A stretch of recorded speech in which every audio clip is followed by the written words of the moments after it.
Вітаю! Мене звати Ната Жищенко, я лідерка гурту «Онука». В рамках проєкту «Фабрична 12» ми продовжуємо знімати наш освітній контент. Сьогоднішня лекція стосується календарно-обрядового циклу. Чому я обрала саме таку тематику? Тому що це дуже могутній, дуже потужний пласт в нашій культурі, в нашій філософії, в нашій мудрості, в нашій ментальності. Ми дуже часто шукаємо натхнення де-інде, в йозі, в медитації, в працях психологів, але насправді наша мудрість наших пращурів, вона закарбована в святах, в традиціях, в обрядах. Всі смачні деталі, нюанси, що такі затишні, такі рідні, вони оточують нас, але ми не знаємо їх значення, походження, чому ми вбираємо саме цю сорочку, чому ми виглядаємо саме так, чому ми їмо саме це, саме в цей день, чому ми співаємо такий рядок. Музика, смак, візуальна складова – це все настільки барвисте, але настільки значуще, в цьому стільки сенсу. Сьогодні я запросила спікерку Анну Заклецьку в якості дослідниці фольклору. Саме вона допоможе нам розібратися із усіма деталями літніх свят та знайти відповіді на запитання, хто ми, про що ми і куди нам йти. Долучайтесь до перегляду, давайте знаходити відповіді на наші запитання і пізнавати самих себе.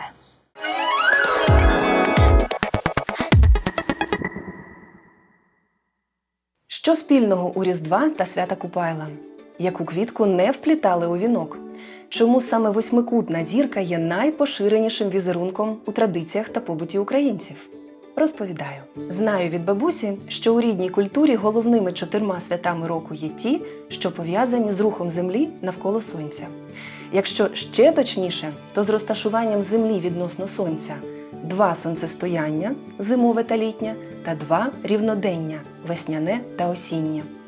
Коли світловий день найкоротший, а ніч найдовша, то коляда – народження нового сонця, початок річного кола. Коли ніч найкоротша, а день найдовший, то свято Купайла з його тілесними втіхами, купанням у цілющій воді, що встигла набратись світла і тепла сонця до його повороту на скорочення світлових днів. Усі ці свята містять обряди, пов'язані з вогнем та водою. От на Купайла стрибали через багаття, щоб вогонь забрав та спалив все, що віджило, очистив та освітив все необхідне. Навесні і восени, відповідно між 20-23 вересня та березня, відбуваються рівнодення. Світлові дні і ночі врівноважуються з подальшим скороченням або наростанням. Після свята Купайла сонечко потихеньку повертає на зиму. Світла все ще багато, але з кожним днем все менше. Після осіннього рівнодення настає період корочуна – найтемніший відрізок року. Кожний же з нас має у собі всі прояви світла і може обирати, скільки і коли, кому та як світити або гріти, як не спалити, як не заморозити, знайти ту свою власну рівновагу і гойдатись навколо неї. 4 сторони світу, 4 пори року, 4 пори доби, 4 стихії, 4 іпостасі буття, 4 виміри часу та простору. І все це завжди має перебувати у рівновазі. Інакше будь-який перекіс призведе до відсутності повноцінного життя або життя в цілому. Кожна пора року в нашій культурі має просторовий, часовий, стихійний відповідники. Сьогодні зупинимось на літі. Що означало літо у світогляді наших предків? І що святкували влітку древні українці? По-перше, літо про молодість та плодючість. І як все у природі навколо, українці святкували той стан, коли все цвіте, пахне, рясно родить та буяє. У часовому вимірі літо про вміння відчувати щастя тут і зараз. У вимірі почуттів літо про тілесність та всі переваги втілення – їжу, дотики, секс, поцілунки, обійми, тепло. Найяскравіше свято всіх цих проявів – свято Купайла, що припадає на дні літнього сонцестояння. Але перш ніж зануритись у них, повернемось трохи до теми стихій та їхньої ролі у наших традиціях. Бо насправді фактично всі наші рідні традиції про баланс та рівновагу. Найлегше, яку було позначити, 4 або восьмикутними геометричними візерунками, піснями на 4 чверті, рівностороннім хрестом. У світогляді древніх українців земля та вода – жіночі стихії, а вогонь та повітря – чоловічі. У кожному з нас присутні всі елементи, але більш проявлені і складають домінантні риси особистості, задають характер. Жіночі стихії характерні своєю матеріальністю. Їх буквально можна відчути, набрати, помацати. Вони здатні матеріалізувати нові матерії та життя. Чоловічі стихії аскетичні. Спробуйте зловити вогонь або набрати у відро повітря. Вони вважаються духовними, нематеріальними. Але лише поєднання всіх стихій у рівновазі насправді дає зростання та життя. Без землі з її тяжінням все купи не тримається і не виконує свої призначення. Йому, повітрю, потрібно, щоб вона, земля, притягувала. Їй же подобається, щоб він на неї помірковано, але тиснув. Парували стихії між собою так – небо і земля, котрі нині торжествують у відомій колядці. Це весілля відзначали на коляду – зимове сонцестояння. Воду і вогонь – Ярило і Дану, Ярдана, на свято Перигелію, точки проходження землею найближчого розташування до сонця за весь рік. 3-4 січня відоме нам як астрономічне водохреще. Отже, літні свята. Трійця. Чому древні українці наділяли рослини особливою владою? І чому, насправді, наші предки відзначали трійцю навесні?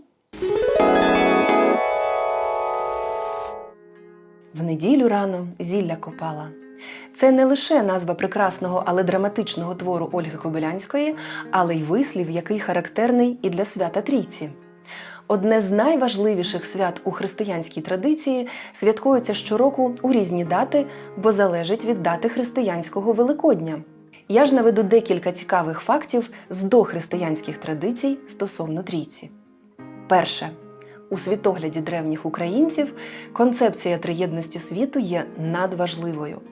І рослини у світогляді наших предків були символами цієї триєдності, адже корінням перебувають у світі предків – Нава, кроною у світі явному – Ява, і гіллям тягнуться до світу вищого – Права.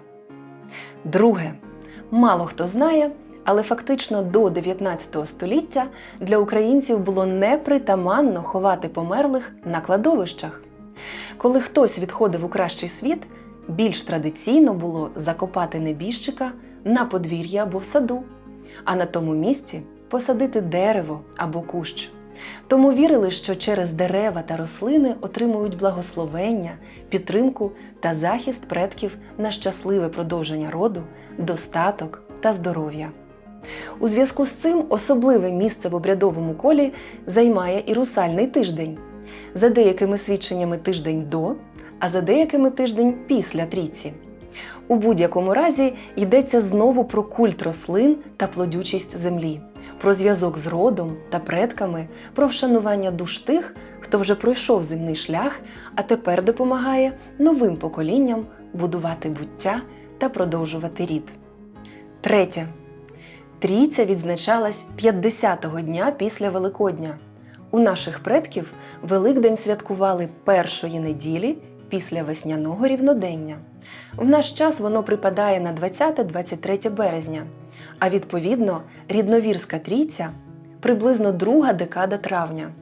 У сербів досі 6 травня відзначають свято Юрія, покровителя зелені, того, що одмикає землю і все починає зеленіти. 13 травня відзначають День Зілота – ще один день вшанування покровителя трав і зілля. Зеленої неділі збирали всілякі трави, якими і прикрашали оселю, і зберігали впродовж року з лікувальними цілями або з метою побутової магії. З приходом християнства це сильно переслідувалось, каралось та знищувалось, адже невигідно було, що люди самі себе і лікували, і зцілювали.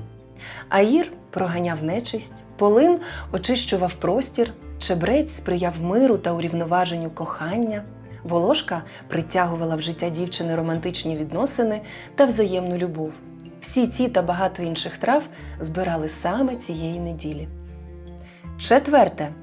Трійця символізувала перехід всього земного життя від весняного етапу до літнього, від умовного дитинства до молодості. Саме ці дні характерні найдовшими світловими днями, а відтак найбільшою концентрацією сонячних світла, енергії та тепла. Купайла. Чому на Купайла стрибали через вогонь, ви, мабуть, знаєте. А чи знаєте, що мак у вінки не вплітали? Зараз розкажу. Купайла – одне з найбільш популярних свят, про які відомо кожному українцю. Багато хто дивується, що свято перенесли з 6-7 липня на 21-23 червня, з переходом на Григоріанський календар.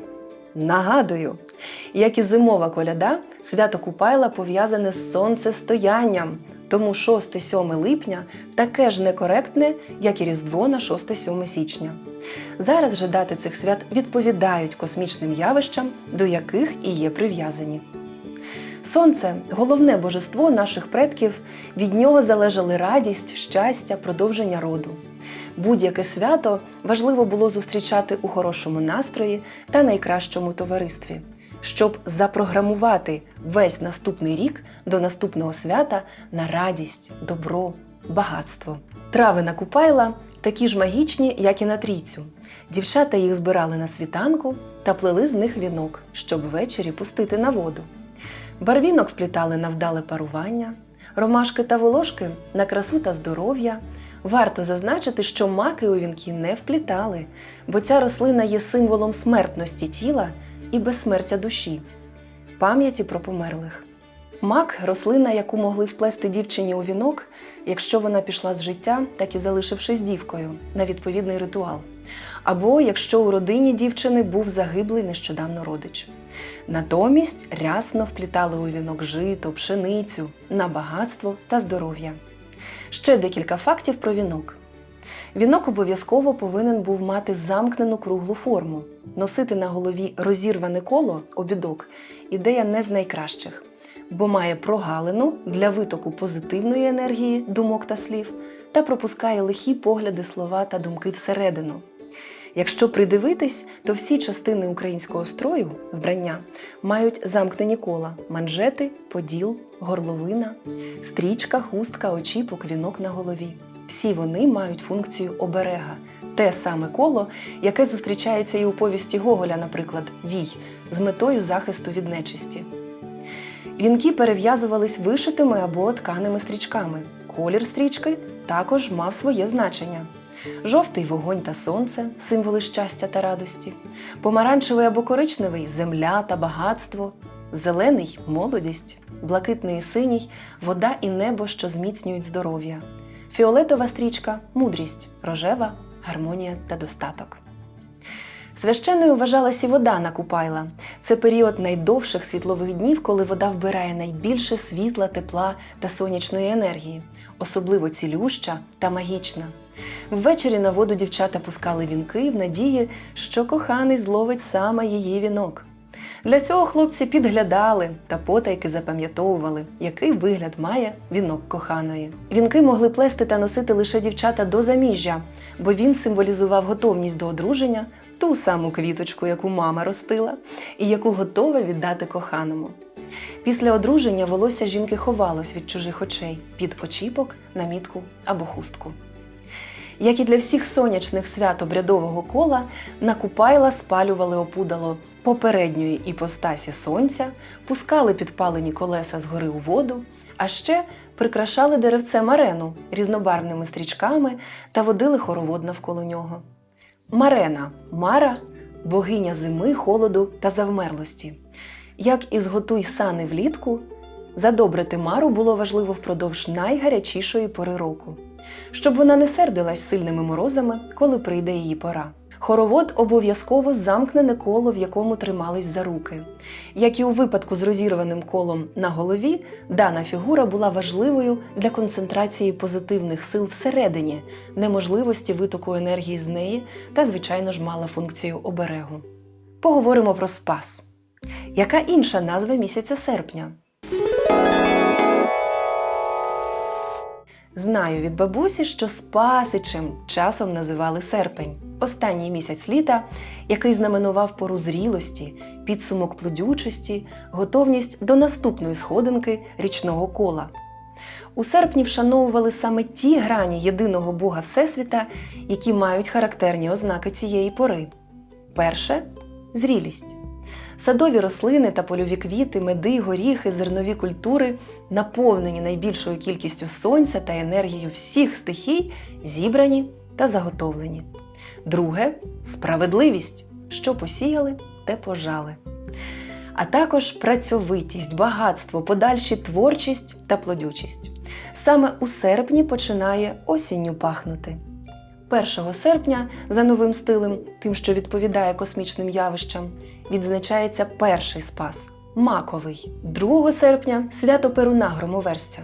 Перун, що дзеркальної дати 2 лютого запалював іскру Божу на стрітення зими і весни, влітку 2 серпня замикає літо і приносить врожаям зрілість.